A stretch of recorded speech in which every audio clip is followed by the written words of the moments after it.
মাধ্যমিকের class 10 history তৃতীয় অধ্যায় প্রতিরোধ ও বিদ্রোহ বৈশিষ্ট্য বিশ্লেষণ। তোমরা সবাই মন দিয়ে শোনো, লেখো, সবাই লাইক অ্যান্ড সাবস্ক্রাইবটা দিয়ে দাও। প্রথমবার চুয়ার বিদ্রোহের নেতৃত্ব দিয়েছিলেন কে? দুর্জন সিংহ। দামিনী গুহ শব্দের অর্থ কি? পাহাড়ি প্রান্তদেশ।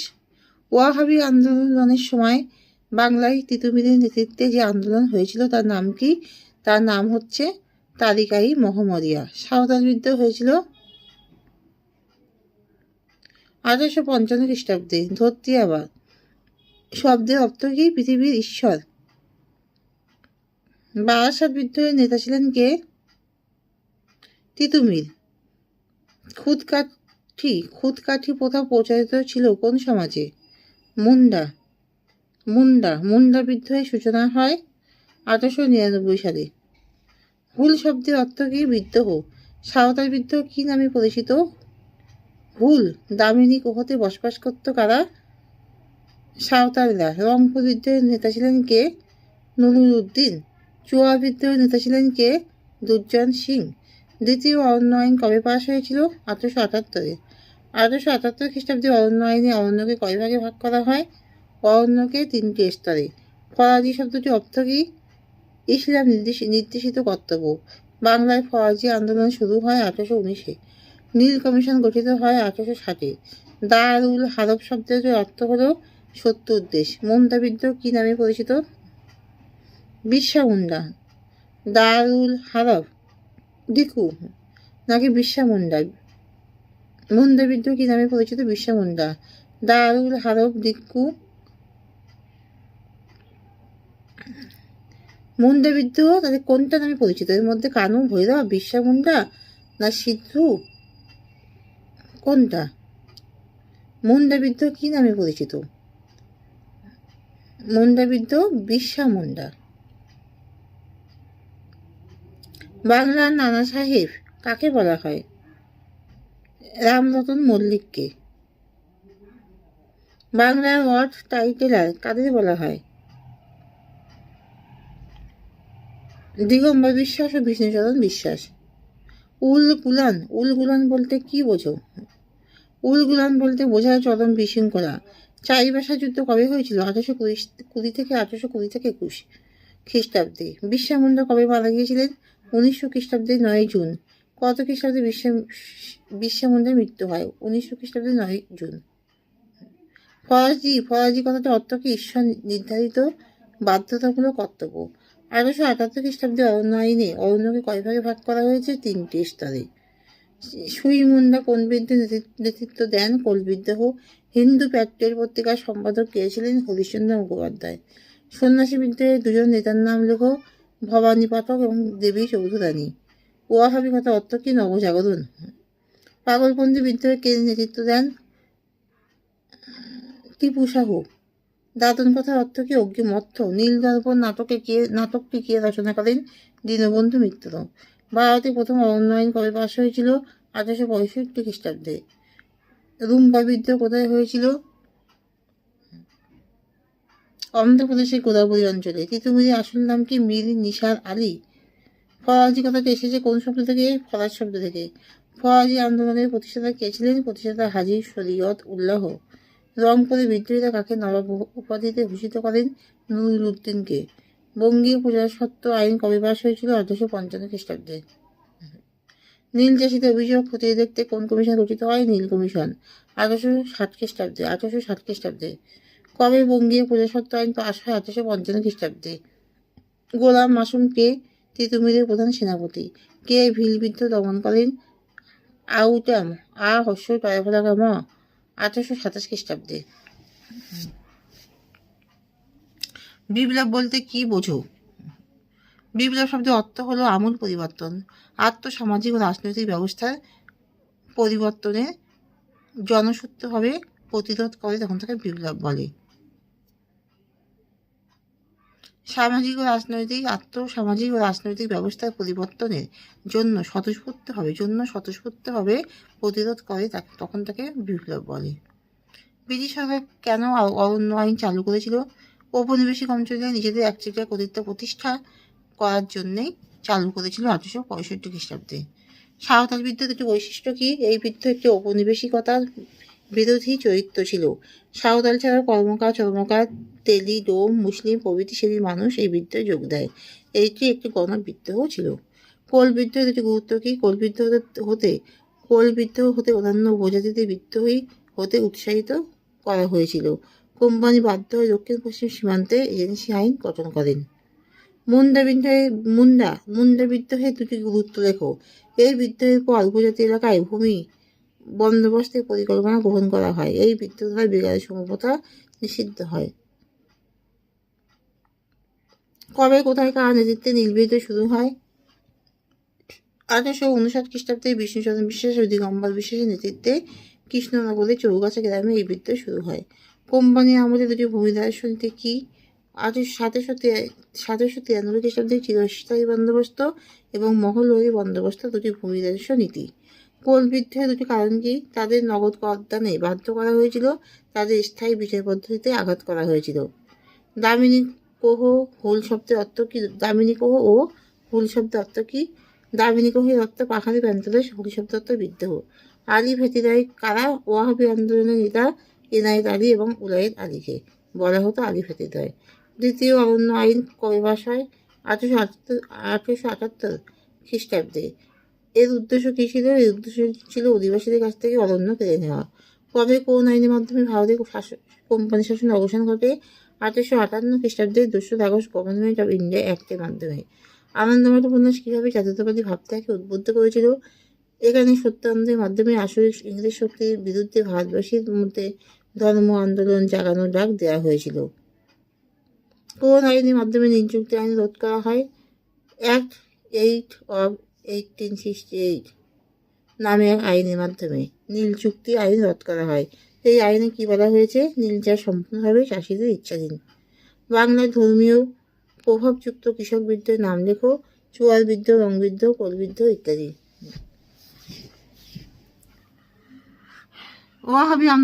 ওয়াহাবি শব্দের অর্থ কি? নবজাগরণ। ভারত ও বাংলার কাদের নেতৃত্বে প্রথম ওয়াহাবি আন্দোলন শুরু হয়? সৈয়দ আহমেদ এবং মোহাম্মদ তিতুমির।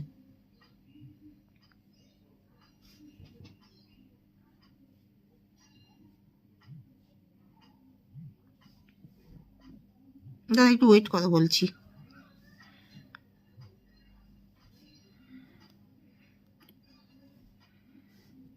একটু ওয়েট করো, আমি বলছি।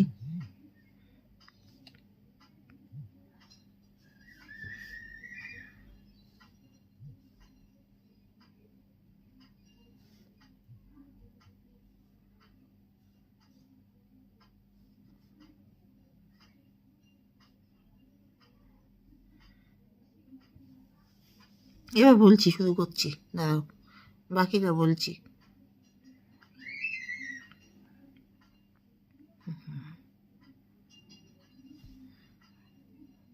খুদ কাঠি ফোঁটা প্রচলিত ছিল কোন সমাজে? মুন্ডা সমাজে। দ্বিতীয় অরণ্য আইন কবে পাশ হয়েছিল? 1878 খ্রিস্টাব্দে। ফরাজি আন্দোলনের প্রতিষ্ঠাতা কে ছিলেন? হাজি শরীয়ত উল্লাহ। ফরাজি কথাটি কোন শব্দ থেকে এসেছে? ফরাজ শব্দ থেকে। ফরাজি আন্দোলনের প্রতিষ্ঠাতা কে ছিলেন? হাজি শরীয়ত উল্লাহ।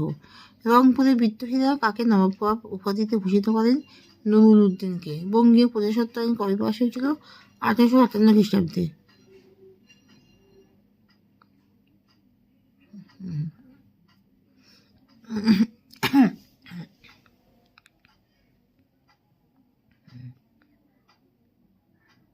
ভারতে ব্রিটিশ শাসনের প্রথম শতকে উপজাতির বিদ্রোহগুলির কারণ কি ছিল?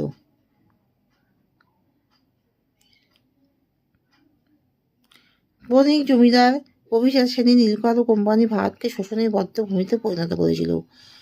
ভূমিদায়স্য নীতি 1765 খ্রিস্টাব্দে ইস্ট ইন্ডিয়া কোম্পানি দেওয়ানি লাভের পর থেকে নতুন ভূমিদায়স্য নীতি কোম্পানি আমলাদার ও ইজারাদারদের অত্যাচারে কৃষকদের জীবন দুর্বিষহ হয়ে যায়। ব্রিটিশ আইন ও বিচার ব্যবস্থা 1770 খ্রিস্টাব্দের পর থেকে ইংরেজরা ভারতের চিরাচরিত আইন কানুন ও বিচার ব্যবস্থা বাতিল করে তাদের নিজস্ব আইন ও বিচার ব্যবস্থাকে চালু করে। বহুমুখী শোষণ কোম্পানি আমাদের ভূমিদাস্যের চাপ বৃদ্ধির সাথে সাথে সাথে সাথে সরকার জমিদার মধ্যস্বত্বভোগী ও মহাজনদের মাধ্যমে বহুমুখী শোষণ কৃষক উপজাতিদের বিপর্যস্ত করে তোলে।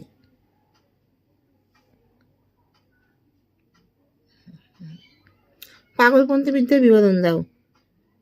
ব্রিটিশ সরকার ইঙ্গবম যুদ্ধের ক্ষয়ক্ষতি ও ব্যয় নির্বাহের জন্য ময়মনসিংহের কৃষকদের খাজনার পরিমাণ বাড়িয়ে দেয়।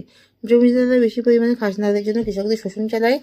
আর শেরপুর পরগনার হাজত মুসলিম রাজবংশী অন্যান্য জাতিগোষ্ঠী ফকির করম শাহের নেতৃত্বে প্রথম বিদ্রোহ ঘোষণা করে।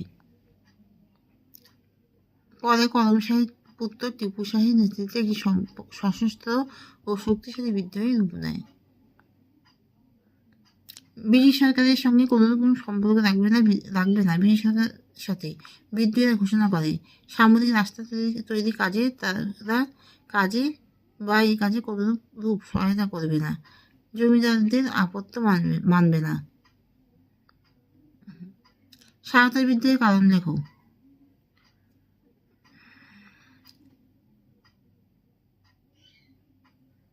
জমিদার কোম্পানির শোষণ অত্যাচারের জমি হারা সাঁওতাল উপজাতির মানুষেরা বাঁকুড়া, মেদিনীপুর, ধলভূম, ভাগলপুর অঞ্চলে বসবাস স্থাপন করে। এরপরেও ব্রিটিশ সাম্রাজ্যবাদী শাসনে ও শোষণে তারা নির্মমভাবে অত্যাচারিত, শোষিত, নিষ্পেষিত ও সর্বভ্রান্ত হয়ে থাকে।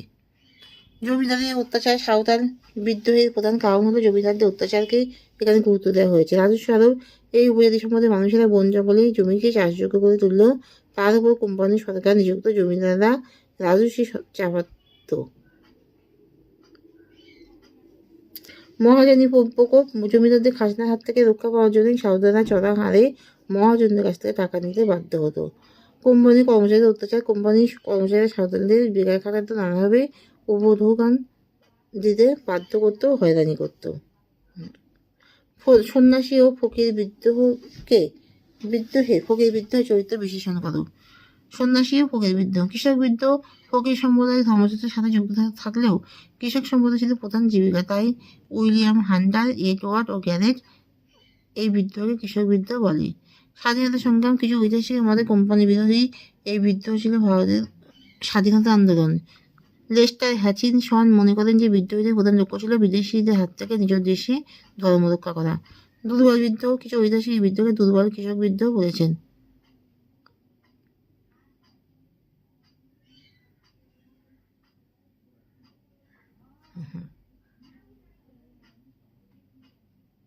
ঔপনিবেশিক অরণ্য আইন কেন প্রণয়ন করা হয়?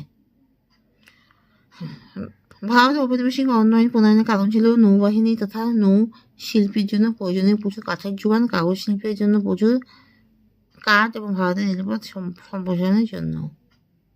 লর্ড ডালহৌসি 1850 খ্রিস্টাব্দে ভারতের গভর্নর জেনারেল লর্ড ডালহৌসি ভারতীয় বনজ সম্পদের সনদ নামে একটি আইন পাশ করে। প্রথম ভারতীয় অরণ্য আইন। বন বিভাগের পর ইন্সপেক্টর জেনারেল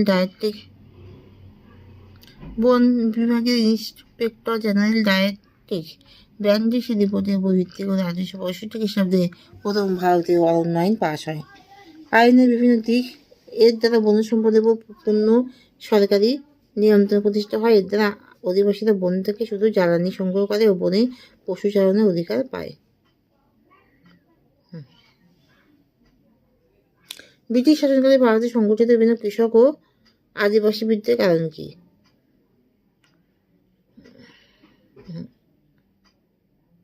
ব্রিটিশ শাসন প্রতিষ্ঠা হওয়ার পর ভারতের আশাবাদী সম্প্রদায় ব্রিটিশ শোষণের বিরুদ্ধে বিদ্রোহ ঘোষণা করে। খাজনা বৃদ্ধি। ব্রিটিশ সরকারের উচ্চ হারে ভূমি রাজস্ব ধার্য হয়েছিল। এই উচ্চ হারে ভূমি রাজস্বের বোঝা আদিবাসী কৃষকদের উপর চাপিয়ে দিলে তারা নিঃস্ব হয়ে যায়। ঔপনিবেশিক আইন ও বিচার ব্যবস্থা। ভারতের এই সব প্রাচীন উপজাতি সমাজ নিজেদের আইন ও বিচার ব্যবস্থা দ্বারা চালিত হতো, কিন্তু ব্রিটিশ শাসনে তাদের উপজাতি আইনগুলিকে বাতিল করে তাদের উপর ব্রিটিশদের আইন চাপিয়ে দেওয়া হতো। চিরস্থায়ী বন্দোবস্ত। এই সময় চিরস্থায়ী বন্দোবস্ত প্রবর্তনের ফলে জমির মালিকানা পরিবর্তে নতুন জমিদার শ্রেণীর হাতে চলে আসে। জমিদারদের অত্যাচার। দারিদ্র, অনাহার ছিল এদের নিত্য সঙ্গী। এর উপরে ব্রিটিশ সরকার খাদ্যশস্যের পরিবর্তে নীল, পাট, তুলো প্রভৃতি চাষ করাতে বাধ্য করত। মহাজনী প্রথা। গ্রামে বহিরাগত মহাজনেরা এলে তারা নানা অছিলায় আদিবাসীদের ঋণ জালে জড়িয়ে ফেলে। শিল্প ধ্বংস। ব্রিটেনের শিল্প বিপ্লবে উৎপাদিত পণ্য ভারতের বাজারে বিক্রি করার জন্য ব্রিটিশ সরকার ভারতের কুটির শিল্পকে ধ্বংস করে দেয়। নীল বিদ্যুৎ কারণ ও বৈশিষ্ট্য। নীল চাষের পদ্ধতি নীলকর সাহেবরা নিজেদের খাস জমিতে সস্তায় শ্রমিক এনে নীল চাষ করাতো যা এলাকা চাষ নামে পরিচিত। আবার কৃষকদের নিজস্ব জমিতে অগ্রিম অর্থ ঋণ দিয়ে কৃষককে নীল চাষ করতে বাধ্য করত। দাদন প্রথা। নীলকর সাহেবরা কৃষকদের বিঘা প্রতি 2 টাকা দাদন দিত, যা কৃষকদের শোধ করলেও নীলকর সাহেবের খাতায় কৃষকদের ঋণ থেকেই যেত। জমির মাপে কারচুপি। নীলকর সাহেবরা দাদন প্রথা অনুযায়ী জমির মাপে ব্যাপক কারচুপি চালাতো, ফলে জমিকে নীল চাষে নিজের প্রচুর চাষিকে নীল চাষে নিজের প্রচুর পরিমাণ জমি ব্যবহার করতে হতো। নীল চাষে বাধ্য করা। ঋণগ্রস্ত কৃষকদের বড় বড় নির্মাণ প্রক্রিয়ায় নীলকর সাহেবেরা জোর করে ধান ও অন্যান্য শস্যের চাষ বন্ধ করে নীল চাষ করতে বাধ্য করত।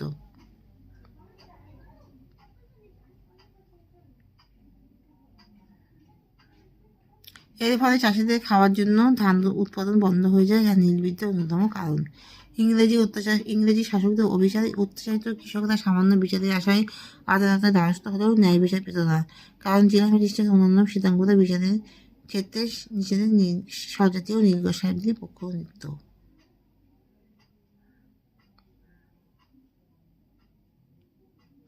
দাদন প্রথা। নীলকর সাহেবরা কৃষকদের বিঘা প্রতি 2 টাকা দাদন দিত, যা কৃষকরা শোধ করলেও নীলকর সাহেবের খাতায় কৃষকদের ঋণ থেকেই যেত।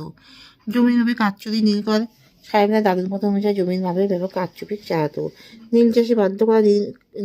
ঋণগ্রস্ত কৃষকদের বড় বড় নির্মাণ প্রকৃতি নীলকরেরা স্বাভাবিকভাবেই ধান ও অন্য শস্যের চাষ বন্ধ করে নীল চাষে বাধ্য করতো। এর ফলে চাষিদের খাওয়ার জন্য ধান উৎপাদন বন্ধ হয়ে যায়, যা নীল বিদ্যুতের কারণ। ইংরেজ শাসকদের অত্যাচারিত কৃষকরা সামান্য বিচারের আশায় আদালতে দ্বারস্থ হলেও তারা ন্যায় বিচার পেত না। নীলকর সাহেবরা স্বজাতীয় নীলকর সাহেবদের দিকেই শ্বেতাঙ্গ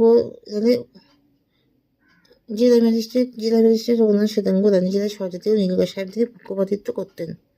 নীল বিদ্যার বৈশিষ্ট্য। সাম্প্রদায়িক ঐক্য সম্প্রীতি। এই বিদ্যা কোনো একটি বিশেষ ধর্ম সম্প্রদায় নয়, হিন্দু মুসলিম নির্বিশেষে সমস্ত ধর্ম সম্প্রদায় যোগ দিয়েছিল। জমিদারদের অংশগ্রহণ। বাংলাদেশের কিছু জমিদার এই বিদ্যায় কৃষকদের সাথে যোগদান করে নীল চাষের বিরোধিতা করেছিল। সংবাদপত্র। মধ্যপ্রদেশের ভূমিকার কৃষকদের উপর নীলকর সাহেবদের অত্যাচারের বিরুদ্ধে যে সংবাদপত্রগুলি সোচ্চার হয়েছিল সেগুলি হল হিন্দু প্যাট্রিয়ট, গ্রাম বার্তা প্রকাশিকা, বামাবোধিনী পত্রিকা। তাহলে এখানেই শেষ করছি।